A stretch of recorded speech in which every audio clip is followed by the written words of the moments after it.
Here we are back again. We got our Mediterranean beauty clothes. We're going to Europe. We're going to we're going to the Swiss and French waters to talk about the passionate friends. We're going to talk about the history in this video, and we're going to be basically reading a lot from this. I think this might be the best biography that I've ever read that's about a director or an actor from the time. Now, I always prefer autobiographies, obviously, because it's fun, way more fun to hear about the actors or directors from their own perspective rather when it's written by someone else. This book is by Kevin Brownlow, and he's actually still alive, so shout out to you. I know you're older, sir, but I really love your book about David Lane, and I think this is the coolest photo of a director of all time. Look at that, David Lane in black and white on the cliffs, filming a beautiful shot. So let's get right into it, and I recommend anyone to buy this book. And I love how it's outlined. It's outlined basically. The chapters are his films, so we're gonna be looking at the chapter that's called "The Passionate Friends," and I've talked earlier about how well, Great Expectations to me is a perfect film. Oliver Twist is a perfect film. I would love to review those films, especially Great Expectations, but I'm a little intimidated to do it just because it's an epic. It's just the best thing ever. I'm digressing a lot, so let's get into this. So I'll be reading just parts of the Passionate Friends chapter that I think really stood out to me, because it's a fairly lengthy chapter about an hour and a half romance book. So let's see here. And this is from Ronald Neames. Ronald Neame is talking about right here in this part.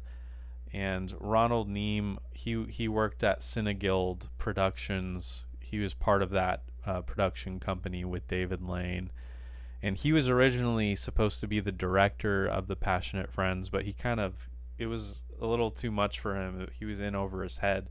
He kind of pushed the work on to David Lane. So here we go. Ronald Neame, he says, when I asked David to tell, or no, this isn't him. Actually, I'll come back to Ronald Neame, but this is actually the writer, because I guess the writer of this book sat down a lot actually with David Lane and got to talk about his films. And he says, when I asked David to tell me about The Passionate Friends, his reply was prefaced by a scowl like thunder and an immensely long David Lane silence.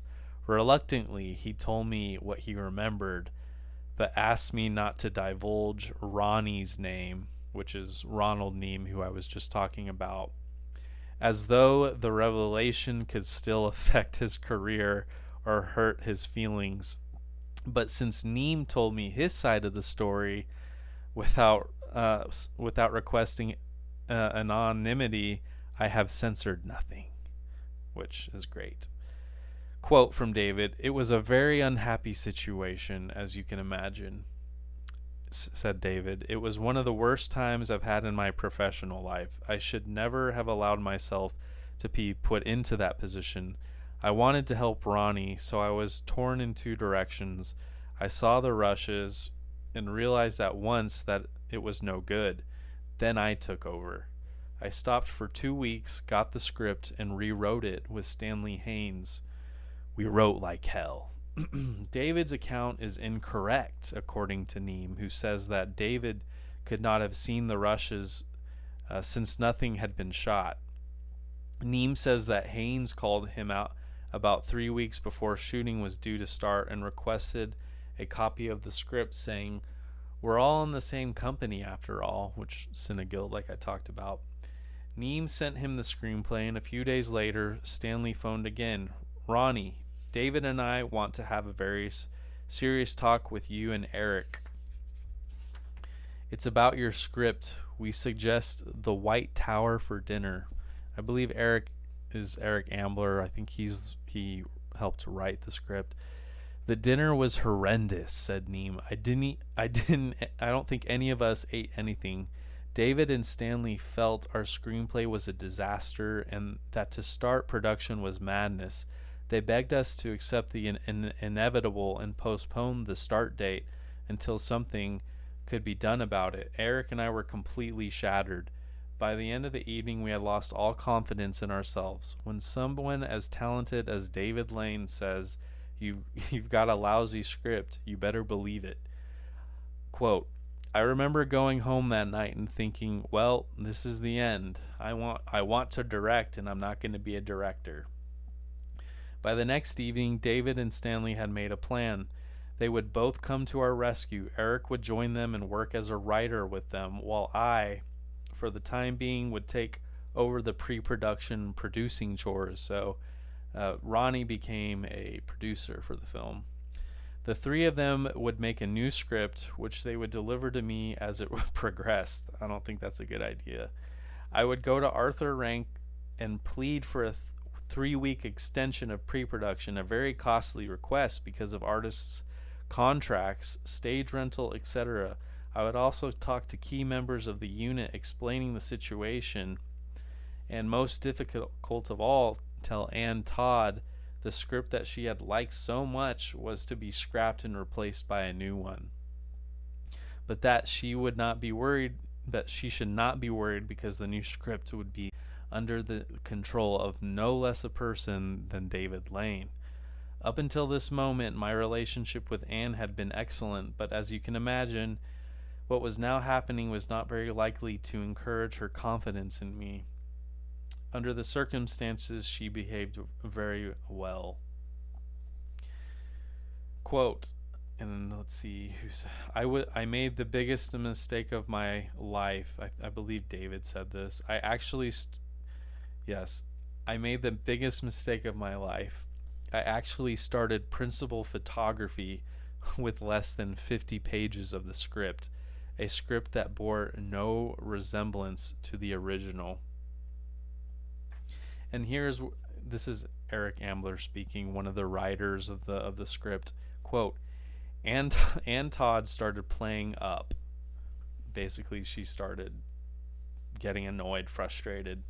She had the part of a brief encounter with Trevor Howard, which I'm kind of interested in watching that movie now. I hear it's supposed to be good.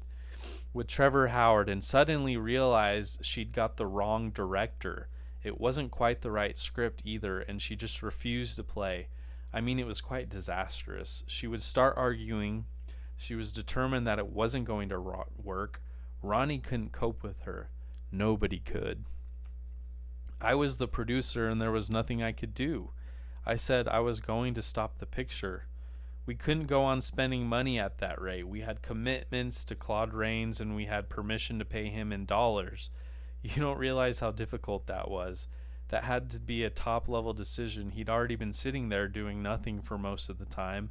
He'd been in the country.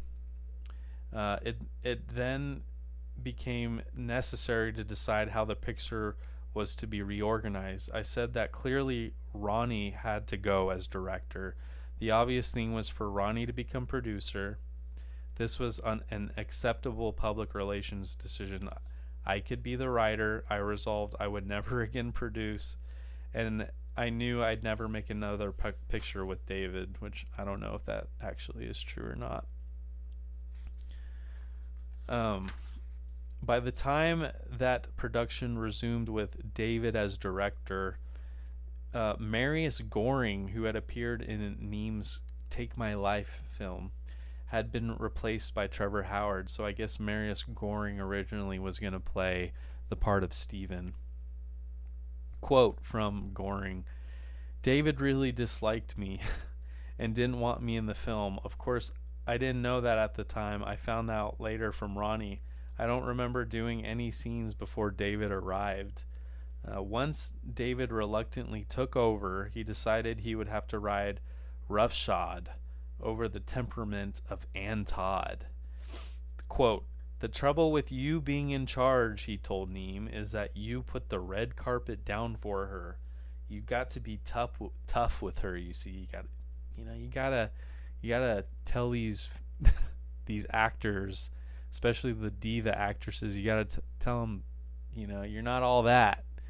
You're just an actor. Do what I say. Quote, she was a little bit swollen-headed when she came on the set, said camera operator Aussie Morris. Note that guy, he's great. Quote, you were told that she had just been working with Hitchcock, and it was a great honor that she was now going to work with us, because she had just been in the Paradigm case, Hitchcock's Paradigm case. And I think this is interesting. The Albert Hall scene was a recreation of the Chelsea Arts Ball, which David had once gate crashed when he was an editor. Ann Todd recalled that that the waiting was endless. Quote from Ann Todd. If you were wearing costumes, you weren't allowed to take your dress off in case you were called, and then you had to get down there like lightning. Once the call boy came up and said, Mr. Lane's getting very angry that you are not coming down. I said, I haven't been called. So when I got down, I said, Mr. Lane, I'm sorry, there was a muddle and I didn't get a call. And he said, that's nothing to do with it. As an actress, it's your obligation to come down. I was very angry. I was in the dressing room next to Claude. He came up to me and he said, what's all the fuss about? I told him, my God, he said. I told him what the deal was. And he said, my God, you're a bigger person than that, surely. We're working in a factory. You get to the job at 8 and you're paid for it. Don't make such a fuss. I've never forgotten that. I've never been in a studio since and been kept waiting without thinking of him. After Claude, I wouldn't dare open my mouth. And now's a good little stopping point to show you one of the photos on set. This is so cool. Look, and Todd is on the ground, and David is, I think he's David Lane is on the far left, standing right there.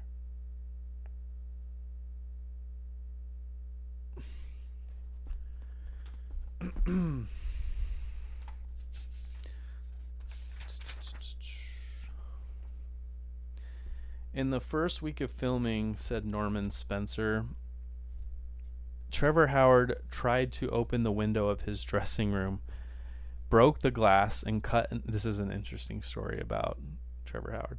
Broke the glass and cut an artery. He staggered into the corridor with blood spurting something like 6 feet.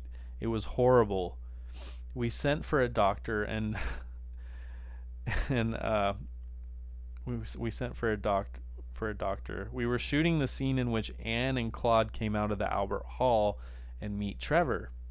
David, as usual, said, well, can't we get a shot? Trevor was a bit shaken, and they told David that he had this damn great bandage on his wrist, but we took the shot anyway by arranging Trevor's overcoat and a white scarf over his arm. I still think, watching the film, that he looks a bit pale. And then it talks a little bit about Guy Green, who was the cinematographer, the lighting cameraman, who I can't give enough credit to him. So, and this is my favorite part about talking about the film. This is from David Lane's perspective. The film had some beneficial aspects, particularly the fact that it introduced David to Claude Rains, for whom he had an enormous admiration. Quote, I loved Claude. He was one of the very special people in my life. Rains shared David's attitude towards his work. He believed in concentration to the same extent, too. In fact, He went further than David, refusing all invitations to parties, devoting his time when not actually filming to studying the part. As a rule, he went to bed at 8 in the evening and rose at 4 in the morning, putting in a quiet hour or two studying his lines before leaving for the studio. And you can just tell from watching any Claude Rains movie that this guy is just a master of the art.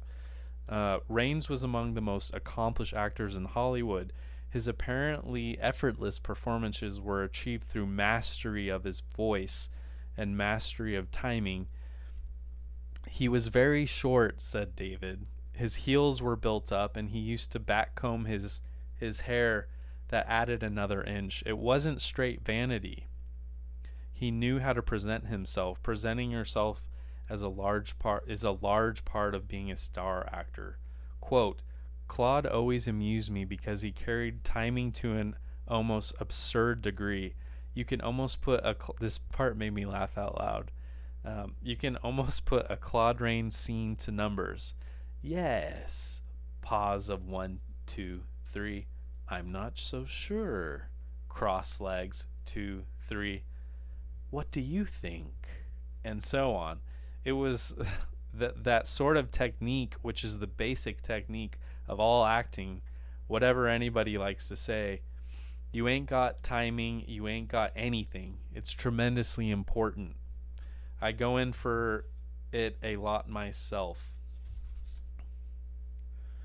Okay, and let's see, how much time do we have? Okay, I have to tell this story because I don't think it's probably nowhere on YouTube, but this story about Claude Rains and how he ended up acting is just too good not to tell you all.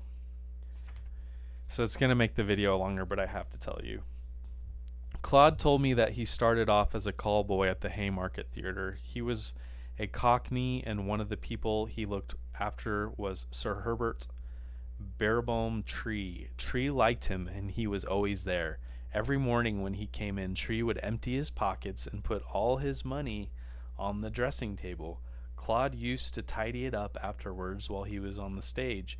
One day he noticed several 2-shilling silver coins, and Claude said, I don't know what came over me, but I found myself thinking one of these wouldn't be missed. And I took it and put it in my pocket. And this went on for several weeks. When there was a lot of change, I took a silver coin and kept it. One day, Tree said to Claude, How much money have you got on you? I don't know, sir. Well, could you see? And Claude said, I put my hand in my pocket and took out all my change, and there was a silver coin I just pocketed. Tree picked it up and examined it. Tree said, Look at this closely, will you? On it was a scratched T. He said, I have suspected this for some time, and so I have been marking the coins. This is a terrible thing, a great disappointment to me. I want you to come along and see me on Sunday morning at my house. And Claude, desperate, said, Of course. He went to the house, and Tree said, I've decided on your punishment. I think you might have a great future as an actor. The thing that's going to prevent you is that you don't speak properly. I've just written out a check. You're going to take that to Miss So-and-so, and every weekend you're going to talk to her, and she will teach you to speak English. That is your punishment. And Claude went off, and that woman taught him to use that wonderful voice that he had, and his first film part was H.G. Wells's The Invisible Man, where only his voice is heard. That's my favorite MGM horror movie. So back to the movie. I had to give you that story. It was too good not to. David encountered only one moment on The Passionate Friends in which the great actor Claude Rains stumbled. Quote, We rehearsed a scene in which Claude, as the husband, is alone with the wife and her lover. He suspects they are having an affair. He's very polite, however. How was the show? Oh, fine, they say. Good seats? Very. I'll get you a drink. The first hint that you get that he knows is when he turns to Anne and says, Ice? And Claude was saying it rather sweetly, so I guess he was like, Ice? Originally. I wanted the scene played very coldly. Claude had learned it on the boat coming over, and he was word for word and over, and he was word perfect. This was his interpretation. I was scared stiff. Imagine David Lane being scared. That blows my mind. I was scared stiff. My first encounter with a Hollywood star. Here I was telling this great actor what to do. I said, "You're having them. You're having them on toast. You've got them where you want them. It's a rather sadistic scene. You are in a way being very cruel. The wife gets it. The lover doesn't. It's got to be played in a quite different way." He said, "Oh my God, I've crossed the Atlantic to play it like this." Claude Rains departed to reconsider the scene, and when he returned, he did it impeccably. I agree. So here's a shot of Ann Todd, David Lane, and Trevor Howard on the boat, because there's a part where David actually drove the boat. So this is interesting about the filming outside. We had terrible weather. We had rain for days on end. It was sort of stair rods rain. You couldn't shoot anything. We were well behind schedule. David was quite happy because he'd started his relationship with Ann Todd affair. When you're on location, there's always a holiday atmosphere. Problems of husbands and wives and children are a long away in England. Somehow the rain disappears. And interestingly, finally the sun came out and the company began shooting scenes on the lake. David enjoyed piloting the Chris Craft motorboat, the fancy motorboat they ride on. He'd take Ann and Trevor for rides, shooting across the lake at a maximum speed, half out of the water. Ronnie was getting very worried back at home because first we all had this rain, and now he sensed that he was going on with David and Ann.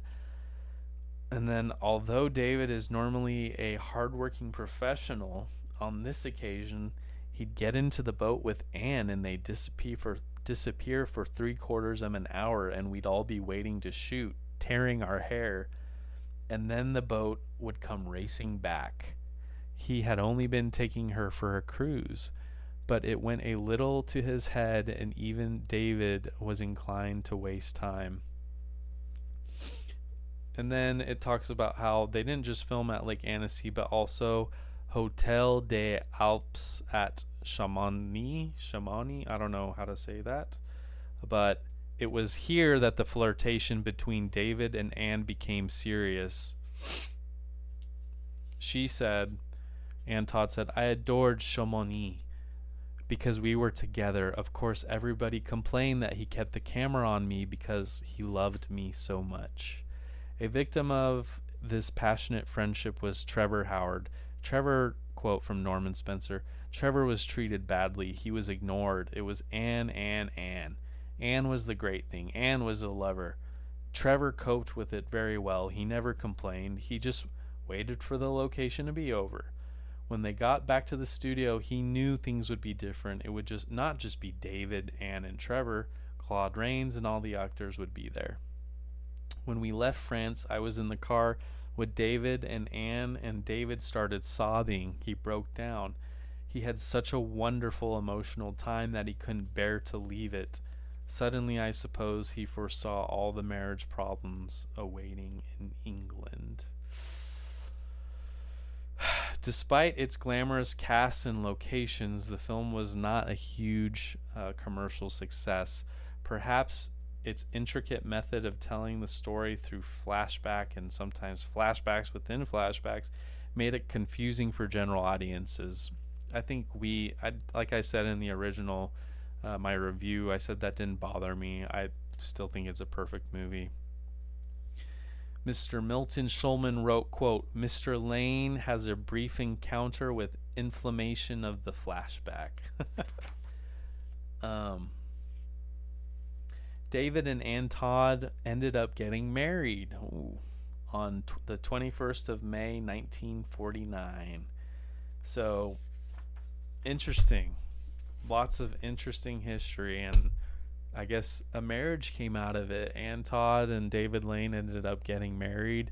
The marriage didn't last, surprise, surprise, but it did produce 2 other films by David Lane with Ann Todd starring in it. So maybe we'll look at those one day. But I hope you all enjoyed this part 2 of my review of The Passionate Friends, the history of it, and just too much to talk about with these films sometimes. So hope to see you in the next one, and I'll see you all in a bit.